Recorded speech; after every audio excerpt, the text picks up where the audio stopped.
Philadelphia Temple University. You already know what it is. You're listening to Power Hour Muzik on WHIP Radio, Temple University's own student-run college radio station. You know who it is, man. I'm your man Tone, alongside my guy DJ Ryan Mahoney. And we here down at the Fillmore in Philadelphia with a very, very special guest, sir. Why don't you introduce yourself? What's up, Temple University? This is Marc E Bassy. What's going on, Mark? It's a pleasure that you're here with us, and we came down to you guys. And, you know, before we're getting started, just for all of our listeners, for all the fans out there, what are 3 things you want them to know about Marc E Bassy that they might not already know, that they know, anything? You should know that you spell my name M-A-R-C, E is my middle initial, and Bassy is my last name, B-A-S-S-Y, Marc E Bassy. That's number 1. Number 2, I tell stories in all my songs about my real life. And number 3, I'm from the Bay Area. There you go, man. California. Hey, represent. Represent the West Coast. My mom's from Pittsburgh, though. It's kind of like, I don't know if it's like a Philly rival, but, you know, it's a Pennsylvania and maybe a camaraderie that I can be a part of. I got shut down. So you were a part of a band, 2 a.m., correct? Yep, 2 a.m. Correct? Club, yeah. Yep, correct me if I'm wrong. And I was reading an interview, and you said you had started rapping before you actually started singing. So I was wondering if you had any inspirations in the hip-hop scene for your sound before all of that. Yeah, most definitely. I grew up primarily listening to hip-hop music, like Bay Area rap music a lot, and then also just like normal like pop, hip-hop, like whatever was huge at the time. Mm-hmm. I went to the same high school as Tupac, so Tupac's always like everyone's favorite where I come from. So I mean, yeah, hip-hop's been everything. Even though I was making pop music, it was sort of my way of not appropriating culture too much. I'm like, I feel like I'm in my age range, it's like a generation right before like the huge wave of just like anyone is cool rapping. Mm-hmm. You know, it's kind of like when I was like growing up, Eminem was like the only white dude rapping, and he's like one of the greatest rappers period ever. You know, it's kind of like without a doubt in a certain way. And for me, I didn't really feel like I didn't want to just be hard and start gassing. I kind of wanted to like start off kind of singing and finding another way to express myself, just because I don't know, for whatever reason at the time it made me just feel we're having a fucking interview here, man. That's Count Bassy. Count Bassy, what up? What up? What's up, guys? What's up, man? So that's really, I don't know what it was. It was a weird thing. Like all I wanted to do was rap, and that's like what I listened to. But at the same time, I didn't feel like a rapper. So I knew I wanted to do music. So my band and singing was kind of my way to go about that, and it brought me to here, and now I do both. So there you go. I like it. What age did you start working with music? I started like when I was 18. So like right at the end of high school.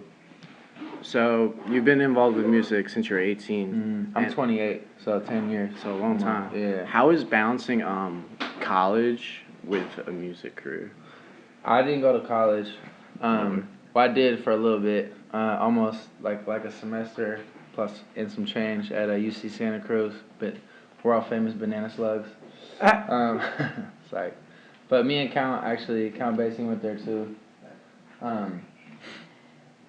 So I don't know, you know, like kind of growing up in music and like going through my 20s in music has been a crazy ass adventure. And just to see where it's taken me, it's had ups and downs. I kind of feel like I went to college without going to college. But it's definitely been a ride.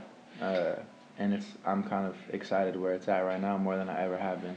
Did you feel like you missed out on anything not going to college, like the quote-unquote college experience, the college parties, any of that? Or with you making music, you know, that's enough? Because I feel like the way that I actually got my band, like, jumped off was by going to, like, we went to every college in California, up and down the coast, like every sorority open table meeting, just playing acoustic guitar and singing, and that's how we got our name out there initially. So, and I was at all the functions like the playing frat parties or playing just college open mics. I've done all that, so I feel like I was really involved in college culture, and I've always been somewhat of an avid. Is that like a oxymoron? Somewhat avid. I've always read, and tried to like stay up on what I feel like I should be up on academically. So in my college years, I was learning what I felt like my friends who were in college were learning. So it kind of feeds music. You can't just be a dull motherfucker and write songs. Like Right. that's super dry to me. If you don't educate yourself, like what's the point of telling other people anything? And that's something I like about your music. You take there's themes from books in a lot of your songs, and you also get like very personal. Mm-hmm. And then you have like feel good music too. Yeah. So how would you describe your sound? I mean, I don't know. Every once in a while, me and kind of basically try to like pretend like we made up. Do we have a new genre that we've created lately? We try. Like we try to say it's like, didn't we have a thing? We had, well, there's the sound from the ground thing. Oh, we like calling it the sound from the ground. It's just kind of like I don't know how to categorize it. Obviously, it's hip hop, soul music, and R&B music kind of wrapped up. But also, me and Count are big fans of like classic rock and roll music as well, and big fans of like the Beatles and anything. Founding sounds. Yeah, so I like the sound from the ground because it kind of just describes like whatever brought us up, we put into our music. Definitely. And piggybacking off of what you said when you said you like to read and be up on what's going on. You wrote a song Jazzy, which was basically about you, and the song there was a quote in it, and it said, "Remember poetry class, that's where I became me." So did you have specific poets that influenced your style, or was that class just a place for you to really openly express yourself for the first time? Well, not to get all deep, but when I was younger, so my dad passed away sort of like traumatically when I was 13, and I was pretty like shook, obviously, but I had a poetry class at the time, and I was really it was like 7th grade. And there was this poetry. Like, this is back when like poetry slams were like more socially acceptable. I feel like they're kind of coming back now. They are, yeah. But they were super dry for a while. But when I was in middle school, that was like Def Poetry was out. Kanye was doing the shit. So I kind of like saw that. Or I have like the time a little bit mixed up, but slam poetry was like a thing that was cool that related to hip hop, and that was a way for me to be like I wanted to rap since I was like 7 years old.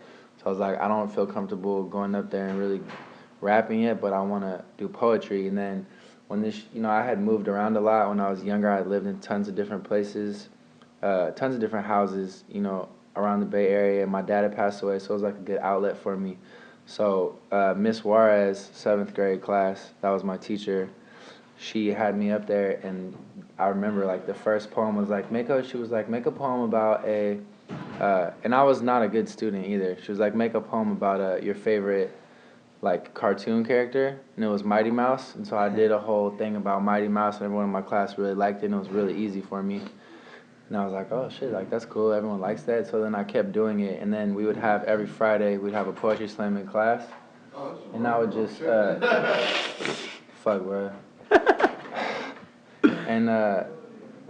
And then I just kept winning them all, these little poetry slams. So then my teacher, she like drove me herself into the city, and into San Francisco, and I was part of this thing called You Speaks Team Poetry Slam, and I ended up like going to the finals of it in my region, and I was the youngest kid, and that was like my first time being on stage, expressing myself, and that's kind of when it all kicked off. There you go. Like basically just off of that, you said you went to open mics, and things were a bit different back then. Not to say back then, like this was so long ago, but the industry has changed a bit. Do you see a big change in terms of like things like YouTube and these online sites where people can push their music? Is that changing the industry in a way? I mean, it's changed so much. It's like hard for me to even imagine. Like, cause I was involved in music in the dark ages. Like, I was putting out music before YouTube even existed. You know, Right. and when I grew up listening to music, like, you couldn't wear a T-shirt of a band or a name that you didn't fully like know about and identify with. You know, Gotcha. now it's like every motherfucker has like an Iron Maiden T-shirt on because it has, you know, it's like, shirt. or whatever, you know, like a rock and roll tee. Like, you couldn't even do that when I was little. Like, when I was growing up, when I was in middle school, like, if I wore something that was considered like an urban brand, like, someone would try to fight me. Like, an older white kid in my school would definitely be like, "Oh, you think you're black?" And like, it was like that. Everyone couldn't just do anything they wanted, and they sure as hell like couldn't just rap. And that's why it was like a big deal when like Eminem came out and all that. Like, that wouldn't be a big deal now, you know? Right. It's like you could no one even. I feel like we're like post-racial almost in hip hop. We're probably not. I know we're not actually, but the boundary's fully broken. Definitely, we're And definitely moving yeah, I forward. feel like I grew up in the era where like that stuff still mattered a lot, and that's kind of the biggest difference I see. Like, any rapper I heard when I was little was all about like, is he really about what he's saying? Is he about, you know, is it real? Mhm. Is it real? Is it real? Is it real? Now it's like it doesn't have to be. I feel like ever since Drizzy kind of came out, he just sort of made it about how good are you. It's like he can be the most memed character. Like, I was just looking at like his face on a stripper body, and like going, and it's like, it's just like, this is the biggest rapper in the world. Right. And I feel like he's like me and him are probably in the same generation where when we were growing up, that wasn't the reality. It was like, you had to have this aura, but that shit was fake too. You know, like, it wasn't, those guys weren't being serious either. So I like it better now that it's more artistic now to me. It's more about what you create, and there's less boundaries, but there's definitely a lot more just like anyone can do anything at any time, Right. which is where you get like like Slim Jesus or like whatever. Things just pop up and get stupid popping for like 5 seconds, and things are a lot more vapid than they used to be, because there's not as much like trial by fire, because some can just pop real quick and then die down, but that kind of comes with the territory. And so that was sort of a long-winded answer, my bad, but No, it's all good. you can see, I mean, it's just the landscape, and obviously the way people consume music is so much different now too. Like, I used to have to practice in a garage when I was a little kid, like playing to get better at music. Now people practice just recording on a computer, making sure their videos look clean. Like, no one's tripping about like, I hope me and my guitar player are like in time together. Maybe they are somewhere, but not in hip hop. And like you just mentioned, that your music has to have meaning. That you like conscious rapping, conscious Yeah. songs. What would, with society nowadays, there's a lot going on, positive and negative. If you were to write a song right now, what topic in society would you like to discuss or shine some light on? I mean, when I say I like conscious music, that doesn't mean, I actually don't really like preachy music at all, and I don't really like, oh my God, Flint, Michigan is running out, just tapped into their nasty ass river for water. Like, let me make a rap song about that. That's not what I'm about. Right. But when I say I like conscious music, I like music that's aware of itself. Like, I like fucking Meek Mill, and I like Chief Keef, and it's not like he can be the most gangster person on record, and I like that shit more than I like someone, the college rapper Flint Water Crisis rapper, Right. But I just like feeling like the person is telling me a story that they really feel, and I like a sense of like this artist is being genuine, and that's soul music. Like, classic soul music, which is my favorite thing, always has that. That's like the main ingredient that it has to have. It's like, why is Otis Redding the best singer ever? Like, I don't know why. It's not. There's people that can sing all those notes. They just something about how he speaks to you. It's like he's right there in the moment, and that's what I look for in music. I mean, so it's not like topical. I don't need it to be about a topic. I just need it to be real and come from a real place of emotion. And so you know, my conscious music is like my day-to-day struggles, and it might be just I drank too much or did too much with some girls or whatever it is, or it might be like I'm overwhelmed by the fact that so many people are fucking being shot by police. I don't know. Right. I don't know what it is, but as long as it's like true to myself, then I'm cool with it. Mm-hmm. Do you remember your first check for music? Yeah, hell yeah. It was for 10 grand. I spent it in like 3 weeks. I thought it was gonna last me like 6 months, and I just went out and it was gone hella fast. My manager was like, "So we're gonna do you guys all $10,000 each. Will that be enough to get you through till the new year?" And this was like the end of November, and I was like, just a month. I was like, hell yeah! And I just got to New York City, and I just blew through it like immediately, and it was gone. And then I had no money, so that was pretty funny. Wow. But it's gotten better since then. There you go. There you go. Has it really, like, you can't do music for money because it's such a rough business, and like there's so many ups and downs. So any successful musician who has money will tell you, like, I've had so much time of not getting any income from this. Like, for me, it's been like, you know, matters of years sometimes where I was living on the edge or staying at other people's houses, couches, whatever. I've done all that shit. So now that I have like a major deal and, you know, G invited me on the big tour, stuff like this, it doesn't like, people are always like, are you like just having the best time ever? It's like, I don't really feel, I feel like upright about it all, because it's like, I know that musicians like me have to pay our dues, and so whatever I get is what's coming to me. Exactly. And my last question of the day, like you said, you're on tour now. What has been your craziest tour experience so far? Your most memorable tour experience? I Doesn't mean, even have to be now. It could be. yeah, no, it is now. Like this, like I have to say, you know, G didn't really have like any particular reason to take me on tour. We did one joint together, and we're from, you know, the Bay, and we're boys, but like he could have taken a lot of people. So just for him to take me out on this is pretty crazy. And like we have this song called Subway Car. It's not out yet, but it has like an epic Count Basie guitar solo in the end of it, and it's like one of those songs everyone like put your lighter up type song.